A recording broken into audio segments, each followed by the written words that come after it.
Halo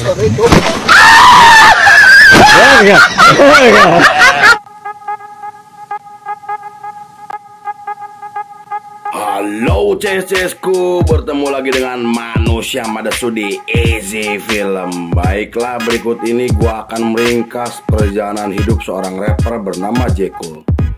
Selain dikenal sebagai seorang rapper dan produser musik, ia menjadi populer setelah lagunya dikaitkan dengan kasus P. Diddy. Oke CS-CS-ku, sebelum kita mulai seperti biasa, kita intro dulu guys. Manakah kita mencari manusia, membotakkan mata, mengosongkan jiwa, sayang kesunyian, tak lagi kau dengar. Inilah saatnya kau melihatnya. Ikutlah bersamaku, berjalan bersamaku, dengan apa yang membara, dengan asap bermakna. Marilah harapan jadi kenyataan, marilah harapan jadi kenyataan. We're gonna revolt, and on the throne. We're gonna Vietnam, nigga. Really not ate it though. Finna blow inflated, cause I saw him how to do this shit. I'm just saying, shame on y'all. You tryna ball with me. Scene dibuka oleh seorang pria bernama Jeremy Lamar Cole atau yang lebih dikenal sebagai J. Cole. Ia lahir pada 28 Januari 1985 di pangkalan militer Amerika Jerman Barat dari pasangan Kay Cole dan James Cole. Ayahnya merupakan tentara angkatan darat, sedangkan ibunya bekerja di kantor pos. Ia juga memiliki kakak laki-laki bernama Judge Cole yang dikenal dekat dan sangat menyayangi adiknya. Kemudian ketika J. Cole berusia 8 bulan, ia dan ibunya pindah ke Amerika setelah sang ayah meninggalkan keluarganya tanpa alasan yang jelas. Hal itu membuat J. Cole dan kakaknya dibesarkan oleh sang ibu. Di sisi lain, J. Cole mulai menyukai musik rap setelah mendapatkan alat musik elektro yang diberikan oleh sang ibu sebagai hadiah ulang tahunnya. Ia juga bergabung dengan grup hip hop dengan menggunakan nama Terapis sebagai nama panggungnya. Lalu setelah J. Cole lulus SMA dengan nilai yang sangat memuaskan, ia pindah ke New York karena mendapatkan beasiswa dari universitas ternama. Meski begitu, kehidupan J. Cole bisa dibilang sangat berat karena harus bekerja serabutan untuk menghidupi dirinya, dan saat itu ibunya mulai menjadi seorang pecandu setelah meninggalkan suami barunya yang selalu melakukan KDRT. Who that nigga you been with, can't tell the difference. I've been through hated, real niggas celebrated, finger selling rap, make sure it's mean so the fiends keep on. Di periode tersebut, tepatnya di tahun 2007, J. Cole mulai membuat lagu sendiri yang terinspirasi dari Tupac dan Eminem. Ia kemudian memposting lagu-lagunya di internet hingga mengirim ke beberapa label Amerika demi bisa mendapatkan kontrak. Namun beberapa label menolaknya karena dianggap tidak menarik, yang kemudian ia menjual instrumennya kepada Jay-Z yang saat itu sedang menjalani proses rekaman untuk album terbarunya. Dengan uang dari hasil penjualan instrumennya, ia mendirikan label sendiri dan merilis album pertamanya. Meski dianggap gagal secara komersial, namun nama J. Cole mulai menarik perhatian karena instrumen buatannya dianggap luar biasa. Bahkan setelah merilis album keduanya di tahun 2009, J. Cole diminta oleh Jay-Z untuk menjadi produsernya hingga terlibat dalam perilisan album ke-11-nya. Tak hanya itu, ia juga muncul dalam lagu Jay-Z yang membuat namanya mulai dikenal secara internasional. J. Cole, some real. Hey, this fame in this game have to change from the field. Got a deal, a real life slave, he gave him the platform. Flow so sick, thought he... Pada tahun 2010, J. Cole terpilih sebagai salah satu artis pendatang baru terbaik hingga muncul di dalam majalah musik yang sangat terkenal. Kemudian ia menjalani tur nasional bersama Wiz Khalifa dengan membawakan lagu yang kemudian muncul di dalam album ketiganya. Di periode tersebut, persahabatan J. Cole dan Jay-Z semakin akrab sampai Jay-Z menganggap seperti saudaranya sendiri. Saking dekatnya, Jay-Z mengenalkan J. Cole ke beberapa teman baiknya seperti Drake, P. Diddy, dan DJ Khaled. Bahkan ia sampai mengundangnya untuk tampil di acara penghargaan berkat bantuan Jay-Z dan Beyoncé istrinya.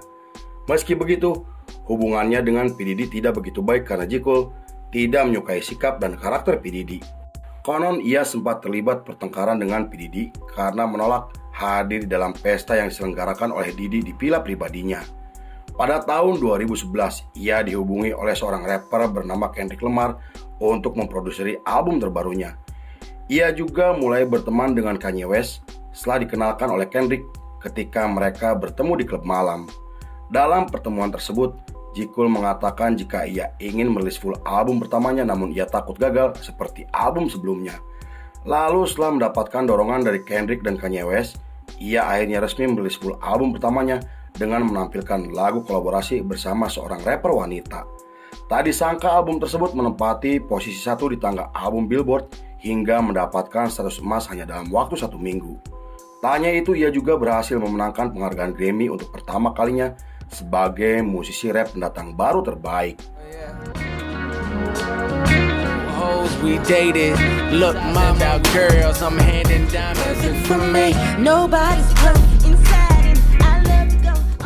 Pada tahun 2012, J. Cole tampil sebagai pemain untuk mewakili tim wilayah timur dalam pertandingan basket selebritis yang diselenggarakan 1 tahun sekali.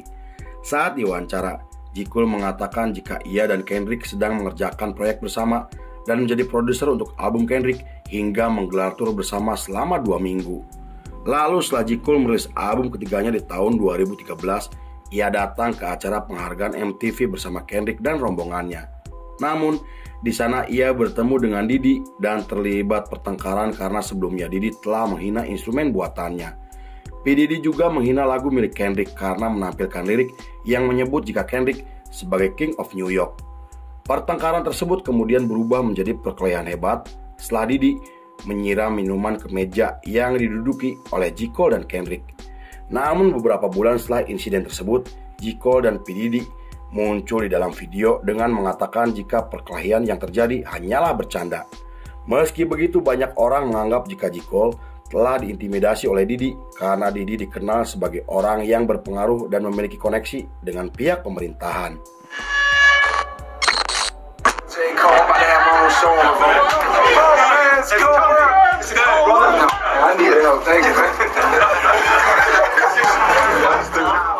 Pada tahun 2014, ketika seorang polisi menembak mati remaja kulit hitam hanya karena masalah sepele, J. Cole merilis lagu yang dianggap berbahaya oleh kepolisian Amerika.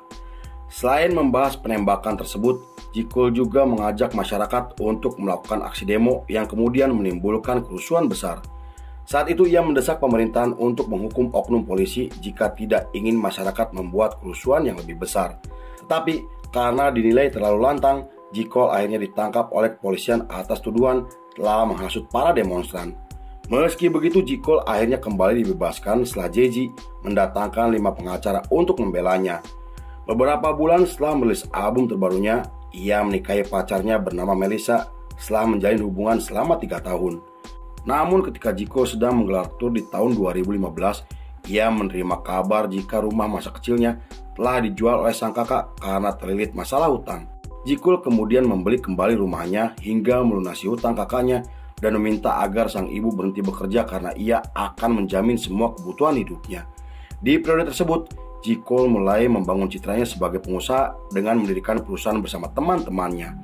Ia juga memiliki saham di perusahaan yang dibeli oleh Jay-Z hingga merilis film dokumenter untuk pertama kalinya.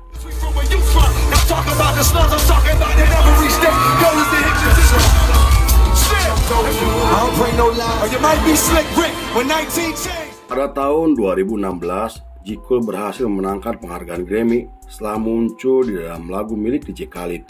Selain itu, ia bersama Jay-Z dan Beyoncé menggelar pertunjukan 5 kota yang semua tiketnya terjual habisnya dalam waktu yang singkat.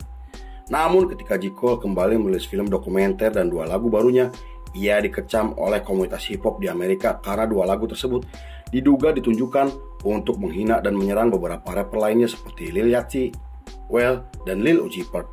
Bahkan beberapa orang sampai menghubungkannya dengan Kanye West karena saat itu ia dan Kanye sedang tidak baik-baik saja. Meski Lil Uzi Vert tidak menanggapi lagu tersebut, namun Well membalasnya dengan merilis lagu diss yang membuat perseteruan tersebut semakin memanas. Beberapa bulan kemudian, J. Cole akhirnya memberi klarifikasi terkait lagu tersebut dan masalah mereka akhirnya tenggelam dengan sendirinya. Setelah itu, J. Cole resmi merilis album keempatnya dan menjadi album terlaris yang pernah ia rilis. Sepanjang periode tersebut sampai tahun 2017, J. Cole menghabiskan banyak waktu untuk berkumpul bersama keluarganya dan menggelar tur Eropa, Australia, juga Amerika Utara.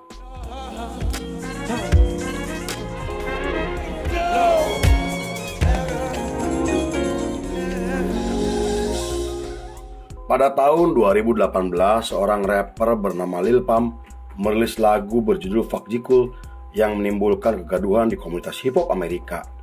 Awalnya J. Cole tidak menanggapi lagu tersebut karena menurutnya tidak penting dan hanya buang-buang waktu. Namun, karena Lil Pump terus menghinanya melalui media sosial, J. Cole akhirnya membalasnya dengan merilis lagu diss yang kemudian muncul di dalam album kelimanya. Selain menghina Lil Pump habis-habisan, J. Cole juga menghina teman dekatnya seperti 6ix9ine dan Smoke Proof. Bahkan ketika ia tampil di festival musik tahunan, J. Cole membawakan lagu tersebut tepat di depan Lil Pump bersama teman-temannya. 4 hari setelah festival tersebut, J. Cole dan Lil Pump akhirnya duduk bersama untuk melakukan sesi wawancara. Meski sempat terlibat adu argumen, namun mereka akhirnya resmi berdamai dan saling memaafkan. Beberapa minggu kemudian, J. Cole mengumumkan jika ia akan menggelar festival musik sendiri dengan menampilkan beberapa musisi papan atas. Festival tersebut akhirnya digelar pada tahun 2019 setelah J. Cole merilis album kompilasi yang sangat terkenal. Ia juga muncul di dalam lagu milik Travis Scott yang memenangkan penghargaan sebagai lagu terbaik.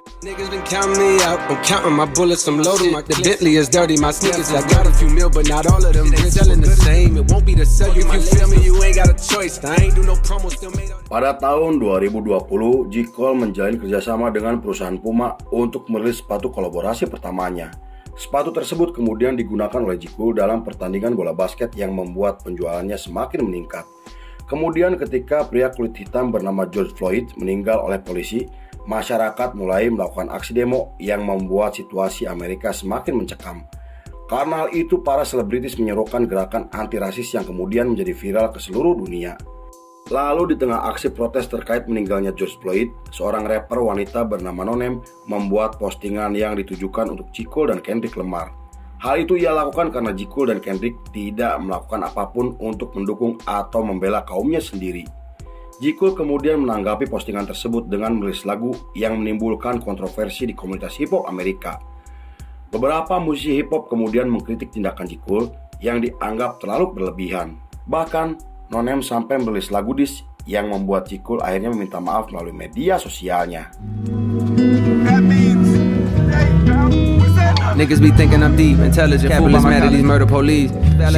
Shit, it's something about the Queen's tone that's bothering me. Pada tahun 2022, setelah merilis lagu remix yang muncul di dalam album kompilasi, J. Cole diminta oleh Drake untuk memproduksi album terbarunya. Hal itu membuat pertemanan J. Cole dan Kendrick Lamar akhirnya hancur karena Drake dan Kendrick sedang terlibat permusuhan. Lalu setelah Kendrick merilis lagu diss pada tahun 2024, J. Cole kembali merilis album dengan menampilkan satu lagu diss yang ditujukan kepada Kendrick Lamar. Tapi 2 hari setelah lagu tersebut dirilis ke publik, J. Cole tiba-tiba meminta maaf dan menghapus lagunya dari internet yang kemudian menimbulkan rumor jika J. Cole telah mendapatkan ancaman dari Kendrick Lamar. Meski begitu, J. Cole tidak pernah mengklarifikasi terkait rumor tersebut yang membuat banyak orang semakin penasaran. Beberapa bulan kemudian ketika P. Diddy resmi ditangkap dan ditetapkan sebagai tersangka, lagu J. Cole berjudul She Know kembali viral dan menjadi sorotan dunia. Selain menimbulkan teori konspirasi, lagu tersebut juga dikaitkan dengan kematian 3 musisi Amerika seperti Aaliyah, Lisa Lopez, dan Michael Jackson. Bahkan banyak orang menduga jika P. Diddy, Jay-Z, dan Beyoncé telah terlibat dalam kematian ketiga musisi tersebut. Saat diwawancara, J. Cole mengatakan jika cerita fiksi di dalam lagunya hanyalah kebetulan meski ia berteman baik dengan Jay-Z dan Beyoncé, namun lagu tersebut tidak ada hubungannya dengan mereka berdua. Lalu film pun selesai. Turn it all up. Said I was finished, but I want another. Tell the label I got A's all throughout. Benjamin Button getting younger as the whole dropping reasonable doubt last. We from the south.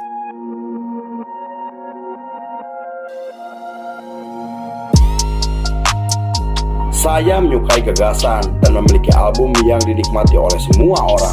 Bye, Cikulo Kececesku. Terima kasih sudah menyaksikan ringkasan ini gak selesai. Saya beserta jajaran Berandal Malam kembali pamit undur diri. Sampai jumpa di episode berikutnya. Bye bye, Ampura, bye lo, Cesku.